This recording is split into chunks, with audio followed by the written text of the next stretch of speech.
आप इस तस्वीर को देखिए, क्या आप इस शख्स को जानते हैं? आप कह दोगे भाई इसको कौन नहीं जानता है। दुनिया के सैकड़ों देशों में घूमने के बाद यह तजुर्बा ही था कि एक साधारण सा व्यक्ति एक गॉडमैन के रूप में मशहूर होता है। एक नेवी कैप्टन के रूप में उसे न केवल सफर करने का अवसर मिला, बल्कि वहां की अनुभव से उसे देश का एक नामचीन ज्योतिषी भी बनाया। कहानी किसी और की नहीं, बल्कि इन दिनों महाराष्ट्र के चर्चित चेहरों में शामिल अशोक खरात उर्फ कैप्टन बाबा की है, जो इन दिनों सलाखों के पीछे है।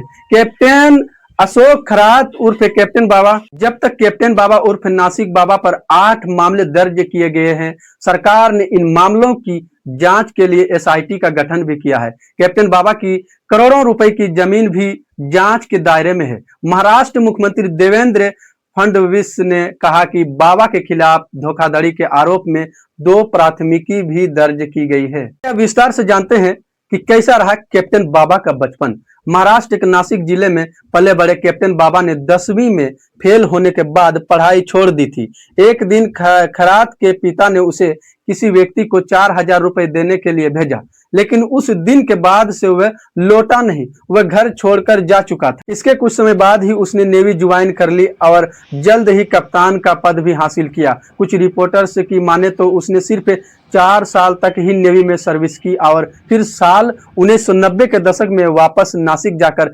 ज्योतिषी का काम शुरू किया।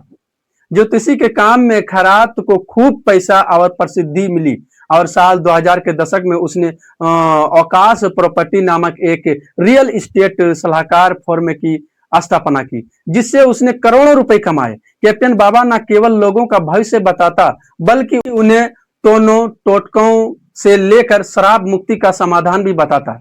वह खुद को ज्योतिषी अंक शास्त्र के साथ साथ लोगों को यह भी बताता था कि उसमें दैवीय शक्तियां हैं। वह आमतौर पर सूट पहना करता था और कई मौकों पर शानदार कुर्ता। उसने अपने रईस क्लाइंट के लिए महंगी कारें भी ली हुई थी। उससे मुलाकात या अपॉइंटमेंट के लिए महीनों इंतजार करना पड़ता था। नासिक बाबा से मुलाकात की फीस 10,000 हुआ करती थी। साल 2010 में उसने श्री शिवनिका मंदिर ट्रस्ट की स्थापना की और सिन्नर तालुका में ईशानेश्वर मंदिर का निर्माण करवाया। के साथ साथ खरात से सरकारी कर्मचारी भी प्रभावित होने लगे। उसने सरकारी कर्मचारियों की नियुक्ति ट्रांसफर करवाने से लेकर राजनीतिक हेरफेर में भी अपना दबदबा कायम किया। श्रद्धा निर्मूलन समिति की रंजना महाराष्ट्र पगार गवांडे ने बताया कि सरकारी अधिकारी उनसे मिलने के लिए नियमित रूप से कतार में खड़े रहते थे और अक्सर तबादलों के लिए रिक्वेस्ट करते। खरात राष्ट्र के मुख्यमंत्री देवेंद्र फडणवीस, अमित शाह, रूपाली चंकाकर, मिलिंद नार्वेकर और हेमंत गोडसे सहित विभिन्न दलों के नेताओं के साथ तस्वीर में भी देखा गया है। उनकी लंबी समय से भक्त रही रूपाली चंकाकर ने उनकी गिरफ्तारी के 2 दिन बाद राज्य महिला आयोग के प्रमुख पद से और बाद में एनसीपी की महिला शाखा से इस्तीफा दे दिया। वह उनके मंदिर ट्रस्ट की सदस्य है और खरात को अपना गुरु मानती है। असिस्टेंट नीरज जाधव ने खरात बाबा को कैसे किया काबू, चलिए जानते हैं। खरात के अवैध रॉकेट का भंडाफोड़ उसके farm house assistant Neeraj Jadhav ने किया। नीरज ने साल 2019 में खरात के लिए 8,000 रुपए की सैलरी में काम करना शुरू किया था। कुछ समय बाद उसने कैप्टन बाबा के अवैध कामों पर शक होने लगा। उसके बाद एक दोस्त की मदद से उसने ऑफिस में एक हिडन कैमरा लगा दिया। रिपोर्ट के अनुसार उसने बाबा को ब्लैकमेल भी किया। नीरज जाधव ने पुलिस को बताया कि साल 2023 में वह अपनी गर्भवती पत्नी को बाबा के पास लेकर आया था ताकि बच्चा स्वस्थ हो, लेकिन एक अनुष्ठान के बहाने बाबा ने उसकी पत्नी से छेड़छाड़ की, जिसके बाद जाधव खरात की गतिविधियों पर नजर रखने लगे।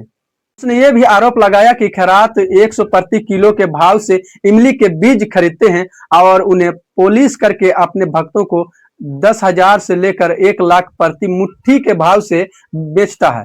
साल 2025 की शुरुआत में जाधव को नौकरी से निकाल दिया गया। खरात की गिरफ्तारी के बाद उसकी संपत्ति की जांच शुरू हो गई है। पुलिस का अनुमान है कि उसके पास 50 से अधिक संपत्तियां हैं, जिनमें नासिक का तृप्त बाला बंगला और मीर गांव का ब्रहा सदन फार्म हाउस शामिल है। धरना बांध से 40 किलोमीटर लंबी पाइपलाइन को लेकर भी सवाल उठ रहे हैं, जो उसके मंदिर से जुड़े एक संगठन को अनुमानित 40 लाख लीटर पानी की आपूर्ति करती थी। उस पर गांव के लिए निर्धारित पानी को अपने खेत में मोड़ने का भी आरोप है।